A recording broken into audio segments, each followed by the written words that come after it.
কালো পাহাড়ে নাকি কিছু জাতি আছে, ওরা নাকি মানুষ খায়। আফসার বলতেছে এখানে যারা বসবাস করত তারা নাকি তাদের বাবা মাকে খেয়ে ফেলতো আর কি। বাবা মা যখন বৃদ্ধ হয়ে মারা যেত তখন সেই বাবা মাকে ঘরের চালের উপরে ছুঁড়ে মারতো, আর চাল থেকে যখন গড়াই নিচে পড়তো তখন তাদেরকে খেয়ে ফেলতো। এখানে তারা একটা যুক্তি দাঁড় করাতো যে আমার বাবা মা আমাদেরকে 9 মাস গর্ভে ধারণ করেছে, সো আমরাও তাদেরকে খেয়ে পেটে ধারণ করতেছি। পাহাড়িদের এ ধরনের খাবারের প্রতি সাধারণ মানুষের অনেক বেশি ভালো লাগা কাজ করে, তাই তারা একটু বাড়তি দামে সেগুলো কিনে নিয়ে যায়। আর সেই কিনে নিয়ে যাওয়ার বিপরীতে পাহাড়িরা যে টাকা পায় সেগুলো দিয়ে তাদের অন্যান্য প্রয়োজনীয় যে খাবারগুলো থাকে সেগুলো তারা বাজার থেকে সংগ্রহ করে নিয়ে আসে। টিয়াদের এদিক থেকে আসতে বিশাল এক ছাগল ধরে গিলতেছে, এই মোটা এক সাপ অজগর, আবার হরিণ, গোটা হরিণ ধরে গিলে ফেলতো। আমার পরিবারেরই তো সবাই মারা গেছে, শুধু এই হিল ট্যাক্সে বাইসেছি আমি একা। এতটুক বাচ্চা ওইটাও 20 টাকা, আবার বড় মোরগ এটাও 20 টাকা মগ মোরগ নিয়ে আসতো। ওরা ছোট বড় বুঝতো না। একটু ভয় লাগে যেহেতু তারা আমাদের ভাষা বোঝে না, কেন গিয়েছি সে সম্পর্কে অবগত না। মোরগদের মাচায় বসে আম খাওয়ার আক্ষেপ প্রকাশ করলাম, আর মাথা থেকে নেমেই গাছ থেকে ঝরে পড়া একটা পাকা আম পেলাম। 8 ঘন্টা হয়ে গেছে, কোনো একটা গাড়ি দেখতে পেলাম না। তার মানে হচ্ছে আমরা যতটা পথ হেঁটে ভেতরে আসছি ঠিক তার থেকে বেশি পথ হেঁটে আমাদেরকে এখন শহরে যেতে হবে। তো এখানে যে বাঙালি থাকতে পারে, মুসলিম থাকতে পারে, এটা কল্পনা করিনি। আপনাকে মাথায় কাপড় দেখে দূর থেকে মনে হলো যে আপনি বাঙালি মুসলিম। অনেক চলে গেছে, অনেকে বসবাস করা শুরু করছে এইভাবে। যারা চলে গেছে কি তারা বিক্রি করে দিয়ে গেছে না ফেলে চলে গেছে? ফেলে চলে গেছে, অনেক মারাই গেছে, আসার সাথেই মারা গেছে, আসার সাথেই ওষুধ। আমি এখন আছি বান্দরবনের লামা উপজেলায়। লামা থেকে বেশ কয়েক কিলোমিটার ভেতরে মুরুংপাড়াতে।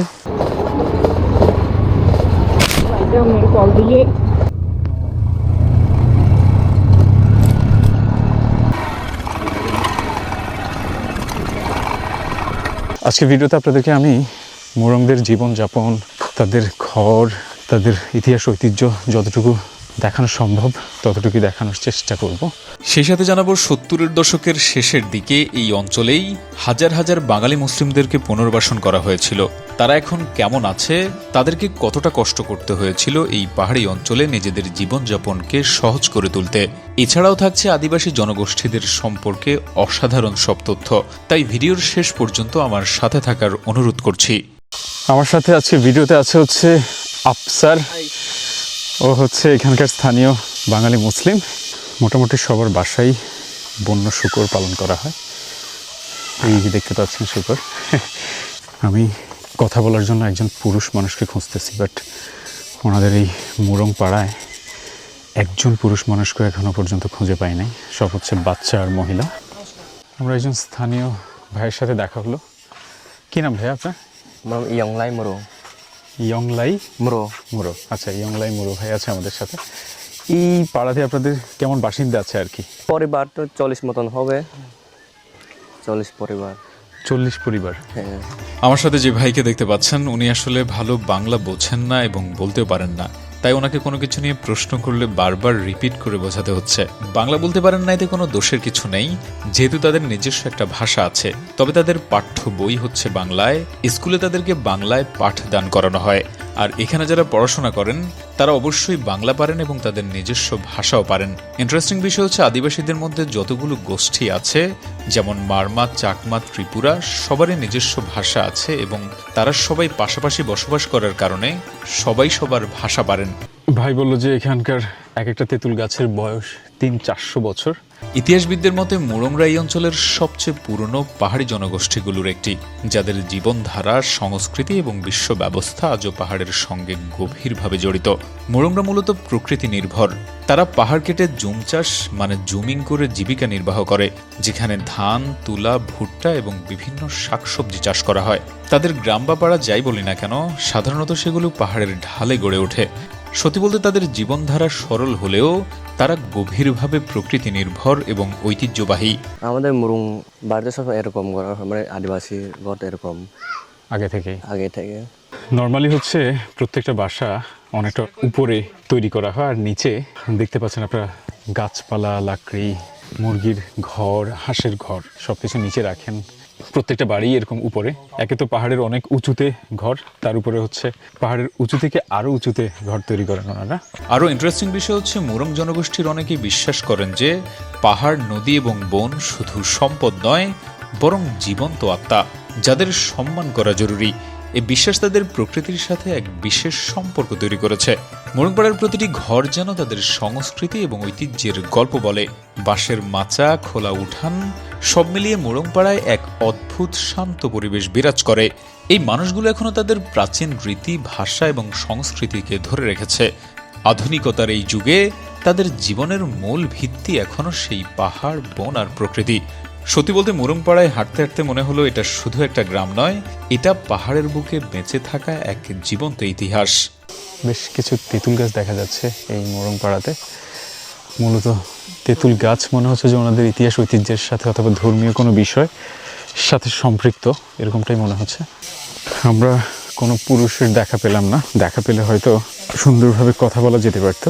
সো মহিলা যারা আছে তারা আসলে বাংলা ভাষা সবাই পারে না, আবার এতটা কমফোর্টেবলও না। তারা তাদের প্রতিদিনের যে কাজ আছে সেগুলো করছে। নিচে অনেককে দেখা যাচ্ছে।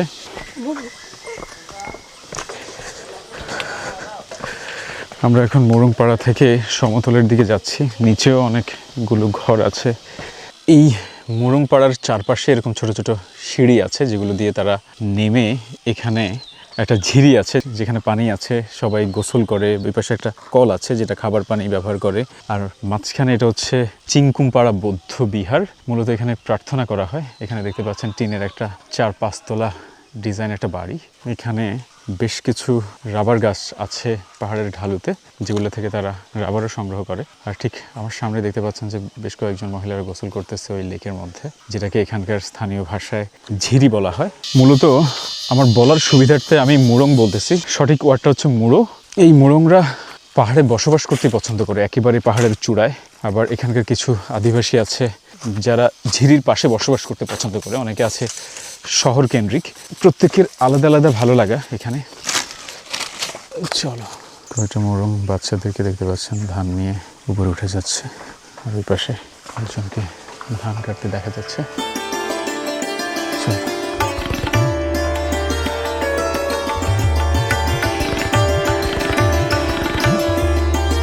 আসেন আসেন।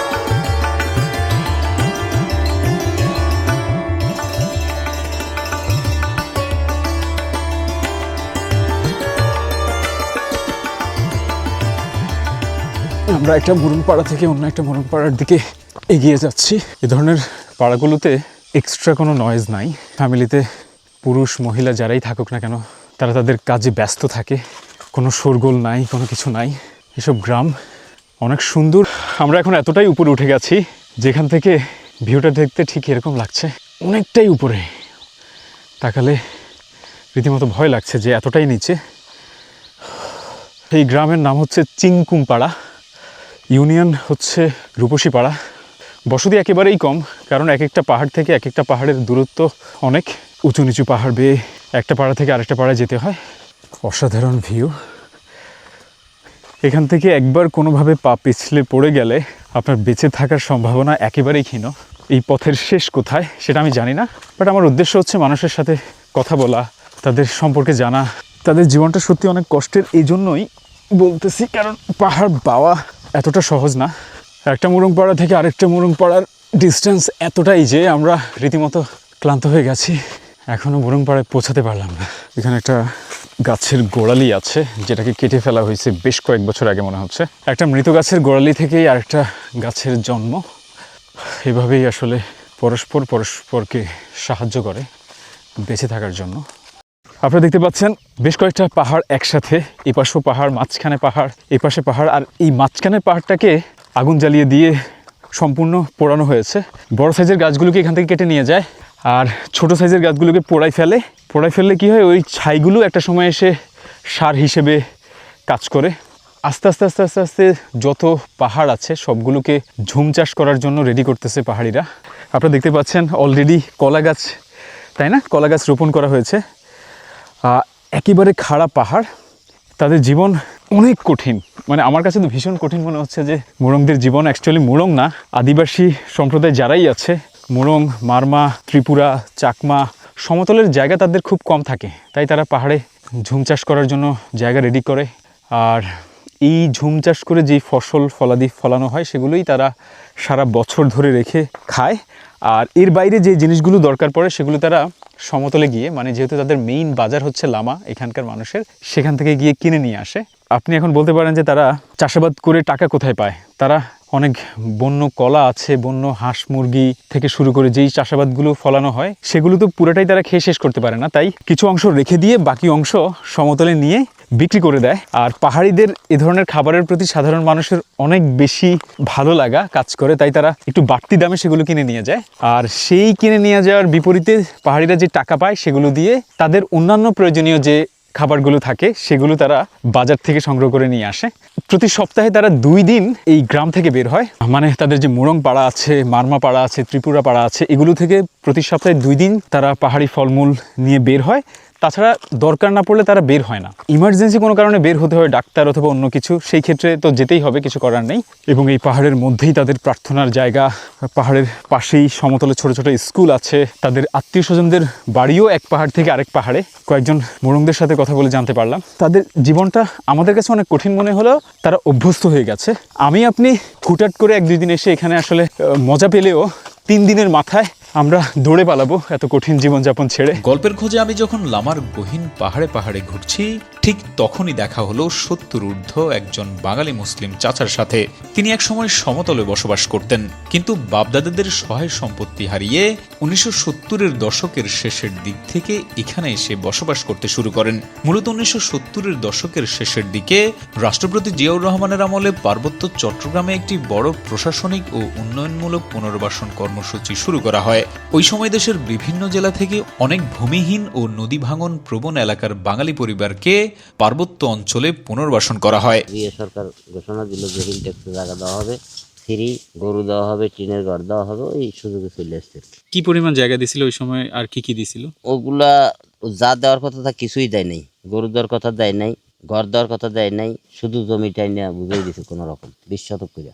20 শতক, কিন্তু কার্ডে লেখা আছে 5 একর। আচ্ছা, কার্ডে 5 একর 5 একর সরকার দিছে আর কি, কিন্তু আপনারা পাইছেন 20 শতক করে। 20 শতক করে দিছে। ওই সময় জঙ্গল তো, ভয়ে মানুষ ঢুকতে পারে নাই। বাড়ির জায়গাটা কোন রকম ঠিক করে দিছে। পরবর্তী নিচে এখন প্রায় লোকই নিছে আর কি, পাইছে, অনেকেই পাইছে। মানে আর হোল্ডিং 5 একর যে আছে, 5 একরের জায়গা বুঝে পাইছে সবাই। আমার পরিবারেরই তো সবাই মারা গেছে, শুধু আমি এখানে বাইছি আছি। আর কেউ নাই? না, আমার আব্বা মারা গেছে, আমার মা মারা গেছে, আমার বড় ভাই মারা গেছে, তারপরে বোন মারা গেছে, হ্যাঁ, আমার ভাবি মারা গেছে, বাতি যারা মারা গেছে। শুধু এই হিল ট্যাক্সে বাইসে আছি আমি একা। আর আমার প্লেন ডিস্ট্রিক্ট মঠবাড়ি আছে বোন 3টে, ওরা আসে না, ওরা প্লেন ডিস্ট্রিক্টে আছে এখন। তো আমি এখানে জাগো নিয়ে আসছি, তার ভিতরে বাইসে আছি আমি একা। আর আমার পরিবারেরও বাবা মা সব মারা গেছে, শুধু বাইসে আছে একা। এইভাবে অনেকের পরিবার একদম নাই, আবার অনেক পালাই চলি কষ্ট করে।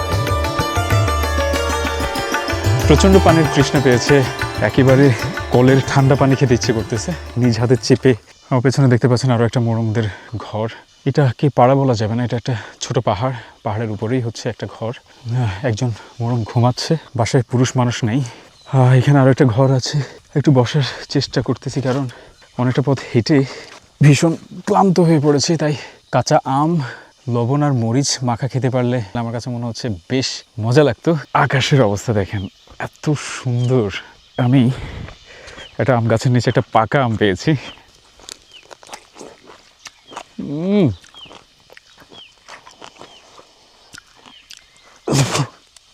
পাহাড়ের চূড়ায় গাছ থেকে ঝরে পড়া পাকা আম খাচ্ছি।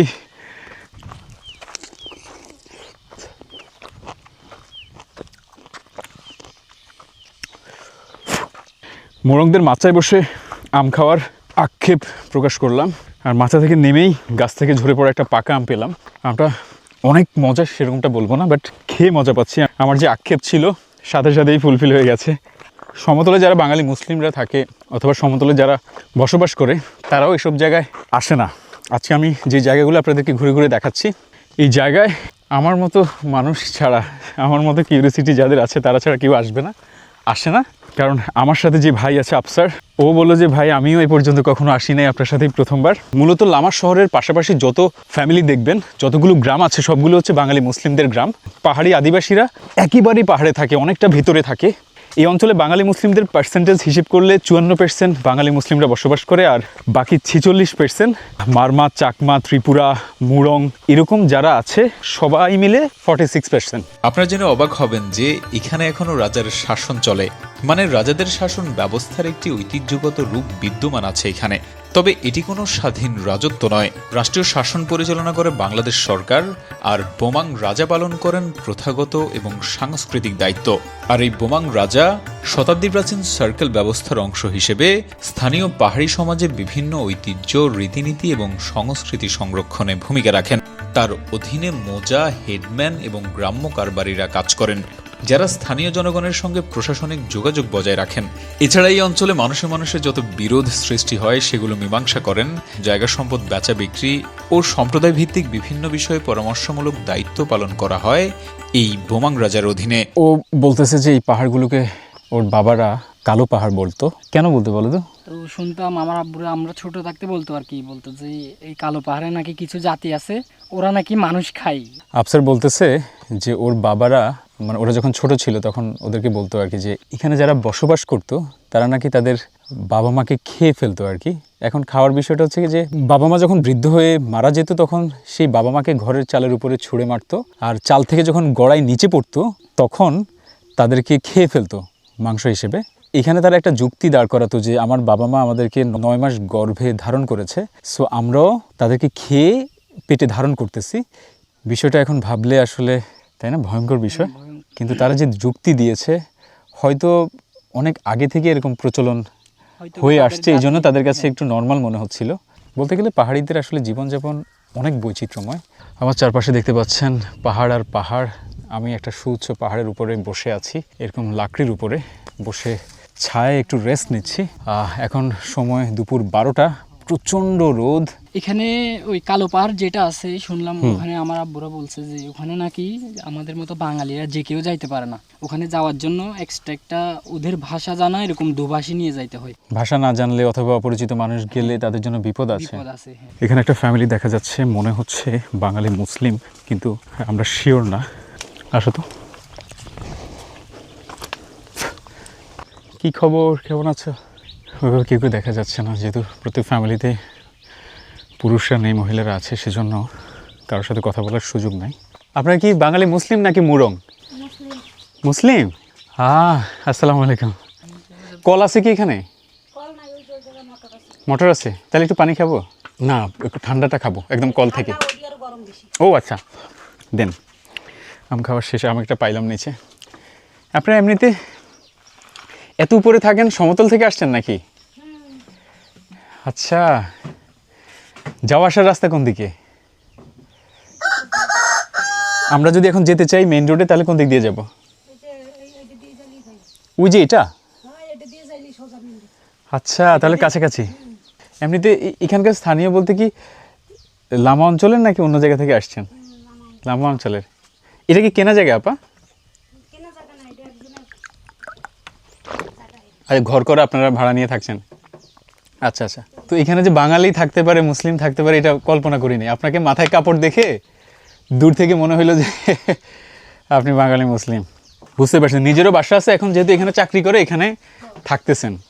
তবে আমেজিং বিষয় হচ্ছে যে সব জায়গায় হচ্ছে আদিবাসীরা, মুরং, আপনারা মনে হচ্ছে যে একমাত্র বাঙালি এই পাহাড়ের চূড়ায়, তাই না? ভীষণ ভালো লাগলো আপনার সাথে কথা বলে। পানি হচ্ছে কি নিচ থেকে উঠান? আচ্ছা, নিচ থেকে মোটর দিয়ে উপরে উঠান, তার মানে হচ্ছে ঝিরি থেকে পানি উঠান। তো ঝিরির পানি খাওয়া যায়? ঠিক আছে আপা, কষ্ট দিলাম, কথা বললাম আপনার সাথে, ভালো লাগলো। আসসালামু আলাইকুম। ভীষণ ভালো লাগলো হচ্ছে পাহাড়ের চূড়ায় একজন বাঙালি মুসলিম ফ্যামিলিকে দেখলাম, যদি ওনার হাজব্যান্ড নিচে কাজ করতেছে ঝুমে। ওনার সাথে কথা হলো, ওনাকে পরিচয় দিলাম, উনিও খুশি হলো। তুমি জানতা এত উপরে মুসলিম ফ্যামিলি আছে? তুমিও জীবনের প্রথম, আমিও জীবনের প্রথম। বাট দূর থেকে যখন আমি ওনার মাথায় কাপড় দেখলাম, তুমি তো বুঝে ফেলছো যে বাঙালি মুসলিম, তখন একটু সাহস করে ওনাদের বাসায় ঢুকে পড়লাম। নর্মালি মুরংদের বাসায় ঢোকা অথবা গ্রামে ঢোকা একটু ভয় লাগে, যেহেতু তারা আমাদের ভাষা বোঝে না, কেন গিয়েছি সে সম্পর্কে অবগত না। এপাশে হচ্ছে একটা রাস্তা, 8 ঘন্টা হয়ে গেছে কোনো একটা গাড়ি দেখতে পেলাম না। তার মানে হচ্ছে আমরা যতটা পথ হেঁটে ভেতরে আসছি, ঠিক তার থেকে বেশি পথ হেঁটে আমাদেরকে এখন শহরে যেতে হবে। আরেকটা বিষয় আমি ক্লিয়ার করি, আমি বারবার ঝুম বলতেছি, অ্যাকচুয়াল ওয়ার্ডটা হবে জুম।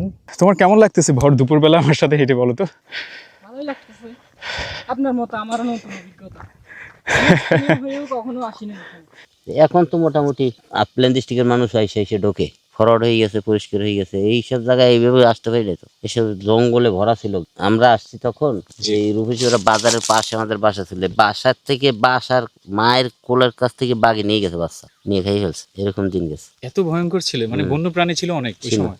এখনো আছে, এখনো বিভিন্ন দিকে ভাল্লুক টাল্লুক আছে, অনেক মগমরম অনেক সময় মারে, কামড়ায়। মানে ওই বাচ্চা এতটুকু বাচ্চা, ওইটাও 20 টাকা, আবার বড় মোরগ এটাও 20 টাকা। এটা কারা করতো? মানে ওরা ওই মোরগরা নিয়ে আসতো, মগমরং নিয়ে আসতো। ওরা ছোট বড় বুঝতো না, ওই এতটুকু একটা, ওইটাও 20 টাকা, বড়টাও 20 টাকা। মানে ওদের কথা হচ্ছে যে মোরগ তো মোরগই, বড় ছোট কি। বড় ছোট কি, বড় ছোট বুঝতো না। ওদেরকে আমরা এসে দেখছি ওই টং বাইন্দে টঙ্গেই আছে, এক জায়গায় জলা করতো, একটু জুম করতো, তখন জুম হইতো বেশি, ধান জুম ধান, জি। অসম্ভব জঙ্গল তো, পাতা পুঁতি পুষ্ট থাকতো। তো এটা পোড়াইয়ে যখন করতো তখন ওই ছাই হইতো প্রায় 1 বিঘা উঁচা। ওর ভিতরে ধান ফেলাইলে মোটামুটি সার লাগতো না, এমনি হইতো। এখন তো আর নাই, পাতা টাতা কমে গেছে না, গাছই তো নাই। তখন বড় বড় বিশাল বিশাল গাছ ছিল, পইরে পাতা ভরে যেত, হাঁটা যাইতো না, লতা জঙ্গল বাস এই সেই বিবিধ দিকে। বড় বড় সাপ ছিল মোটা মোটা। একবার পেঁয়াজের এদিক থেকে আসতে বিশাল এক ছাগল ধরে গিলতেছে সাপে, এই মোটা এক সাপ, অজগর, গিলেই ফেলছে অর্ধেক। আবার হরিণ, গোডা হরিণ ধরে গিলে ফেলতো সাপে, এরকমও দেখছি আমরা। সাপ গুলি করে মারছি কত, এরকম বড় বড় বড় বড়। অজগর। হ্যাঁ, এখন আর নাই, কমে গেছে। আছে হঠাৎ দুই একটা দেখা যায়, একটা কালিন্দিরি সাপ আছে এইদিকে, বেশ কিছুদিন আগে আমি দেখছিলাম, প্রায় 6 মাস আগে। কত বড় হবে? শেষই বিশাল, এইরকম কালো, এই আর ওই গাছ এতক্ষণ লম্বা, এই মোটা। তা এরকম তুলছে মাথা, মনে হয় যে একটা বাঘ দাঁড়াইছে, মাথাটা তুলছে। 2-3 জন মানুষ ঢুকে যাবে। 2-3 জন ঢুকে যায় মানে কি, ভয়ে আমি গরু টরু সব লেজ জায়গায় দৌড়। পরে আমি খেয়াল করলাম, এটা খেয়াল করে দেখি যে সাপ। পরে লম্বা দাও ছিল, দাও নিয়ে খুব সাহস করে দাঁড়াইলাম, যে দৌড় দিলেও তো কামড়াই। দাঁড়ানোর পরে দেখি যে না, ওই লোয়ারে শুধু মাথায় এরকম করি, কি রে কি। পরে একটু আগুয়ে যাওয়ার পর খেয়াল করে দেখি যে সাপ।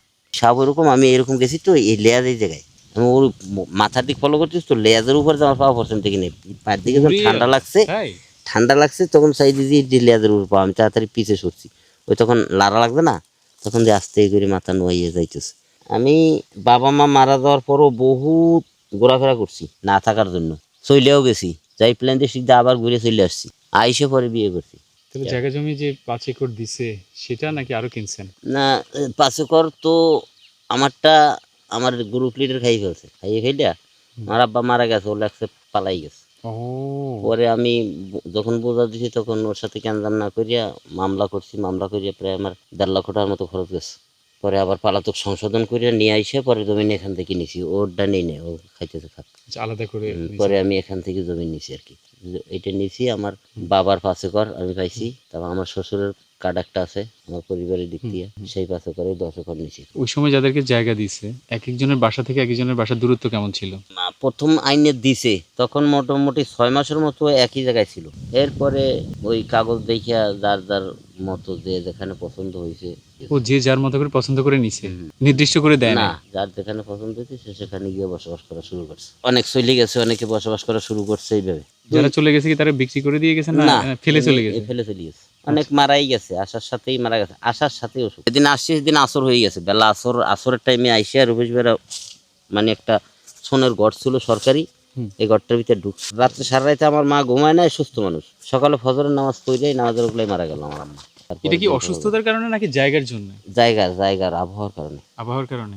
তো পরে ওনাকে তো কোনো কিছু বোঝার আগেই মাটি দিয়েছেন কিভাবে? কিছু বোঝার আগেই ওই বাজারে পরেই দাফন করা হয়েছে। তারপরে আমার আব্বা, বোন, ভাই ছিল, এরা ওই পাশেই নদী আছে, নদী পার হয়ে ওপার দিয়ে জমি নিলাম, জমি নিয়ে সেটেল হইলাম ওখানে। সেটেল হওয়ার পরে কিছুদিন থাকার পরে আমার ভাই ছেলেটা মারা গেল পানিতে পড়ে, একটা কুমা ছিল, কুমা পড়ে ও গেল, মাথা খারাপ হয়ে। সেনাবাহিনীরা বললো তুমি দেশে থাকো, তুমি এখানে থাকো না। পরে ওর দেশে পাঠাই দিল। আমার আব্বা বললো তাহলে আমি আর থাকবো না, চলে গেল। জমিতে অবলম্বন রয়েছে। আমার বড় ভাই ছিল, আমি বড় ভাইয়ের সাথে আসি। আমার বোন ছিল, একটা চলে গেল। যাওয়ার পরে বেশ কিছুদিন যাওয়ার পরে আমি আবার গেছি, আব্বার টানে গেছি। যাওয়ার পরে যাই দেখলাম কষ্ট খুব। পরে আব্বা আবার চলে আসলো আমার সাথে। চলে আসার পরে কিছুদিন বাদে আব্বা মারা গেল। মারা যাওয়ার পরে আমি আবার চলে গেছি। আমার বড় ভাই আছে, আমার বড় ভাই খুব জেদি ছিল, যায় নাই। মারা গেল, মারা যাবো, আমি আর ডিস্ট্রিক্ট যাবো না। পরে আমার বড় ভাই আর যায় না, আমি কিছুদিন প্লেন ডিস্ট্রিক্ট ঘুরে ফিরে চিন্তা করলাম না ভাই একটা ওখানে আছে একটা ওখানে রয়েছে, না আমি চলে যাই, আবার আমার ভাই খেতে আসছি। এভাবে আমার মেলা দিন গেছে। ভাই ওখানে একটা বইন আছে, আবার ভাই এখানে একটা, মা নাই বাবা নাই, বড় ভাইয়ের লেগেও মায়া লাগে, ওদিকে আর একটা ভাই এসার লেগেও মায়া লাগে, বোনের লেগে মায়া লাগে, এইভাবে দূর দূর যাচ্ছি। পরে লাস্টে এখানে আসার পর আমার বড় ভাই মারা যাবে তার কিছুদিন আগে আমার খুব দরকার করলো, ভাই তুই বিয়ে কর, জোর করে বিয়ে করাইলো। বিয়ে করাইলো পরে এখানে থাকলাম বেশ কিছুদিন, থাকার পরে আমার ভাইয়েরও কষ্ট আমারও কষ্ট, এইভাবে করতে করতে আমার একটা সন্তান হইলো। এখানে বিয়ে করছেন স্থানীয়? না, ওরাও যশোর থেকে আসা। বিয়ে করানোর পরে কিছুদিন পরে আমার ছেলেটা যখন হলো তখন আমার ভাই মারা গেল। আমার ছেলেটা যখন এক পা দুই পা হাঁটে তখন আমার ভাই মারা গেল। তো আমার ভাই যখন মারা গেল তখন আর মনটা খারাপ হয়ে গেল যে আর এখানে কি জন থাকবে। এখন চিন্তা করি ছেলে একটা আছে, পরিবার আছে, ফেলাইতে যাওয়া যায় না, বেঁচে গেছি। তখন যাই মনস্থির ঠিক করলাম যে না, যা হয় হবে, কিছু একটা করতে হবে। তখন থেকে আমি কষ্ট করা শুরু করছি, মানে ফুল দমে খুব কষ্ট শুরু করলাম। তো কষ্টের পরে আল্লাহ মোটামুটি মুক্তি দিতে চাইছে। বসতি তো এক পাহাড় থেকে আরেক পাহাড়ে অনেক দূরে দূরে বসতি, তো এখানে নামাজ কালাম মসজিদ কিভাবে কোথায় কি করেন?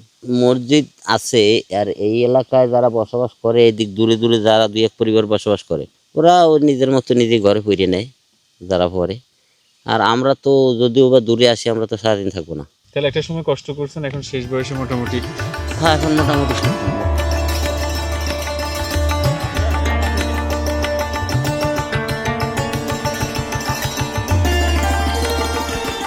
রূপসীপাড়া সূর্যালয় শিশু সদন, এটা মূলত একটা ছাত্রাবাস। এখানে সব বাচ্চারা হচ্ছে মুরং। আমরা মুরংদের গ্রাম মুরংপাড়া গিয়েছিলাম, ওইটা থেকে অনেক দূরে, এটা সমতলে, একেবারেই সমতলে। কি নাম? কি তোমরা মজা পাইতেছো? এটা হচ্ছে ওদের ছাত্রাবাস। ওরা একসাথে, মানে মাদ্রাসায় যেমন বাচ্চারা একসাথে পড়াশোনা করে একসাথে থাকে, ঠিক সেভাবেই হচ্ছে ওরা সবাই একসাথে থাকে। কি নাম? এদিকে আসো, এদিকে আসো। কি নাম তোমার? সবার নামের সাথে মুরং থাকেই, তাই না? মোটামুটি সবাই তামাক চাষের সাথে যুক্ত, তাই না?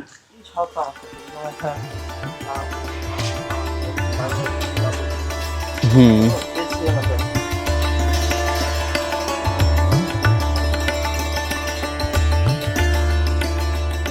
আমরা মুরংপাড়া ঘুরে শেষ করে সমতলে নামার পথে বাইজিৎ ভাইয়ের সাথে দেখা। বাইজিৎ ভাইয়ের সাথে সকালবেলা একবার দেখা হয়েছিল মুরংপাড়া যাওয়ার আগে, উনি আমাদেরকে ইনফরমেশন দিয়েছেন। সো বললো যে ভাই আম খাবেন কিনা, তো আমি আর লোভ সামলাতে পারলাম না, উনি গাছ থেকে আম পারলেন, এখন আম কাটতেছেন, লবণ মরিচ রেডি, পাশেই ওনার বাসা। তো একেবারে আম গাছের নিচে বসে আম খাওয়ার প্রস্তুতি নিচ্ছি, আম কাটা হলে খাওয়া শুরু করে দিব।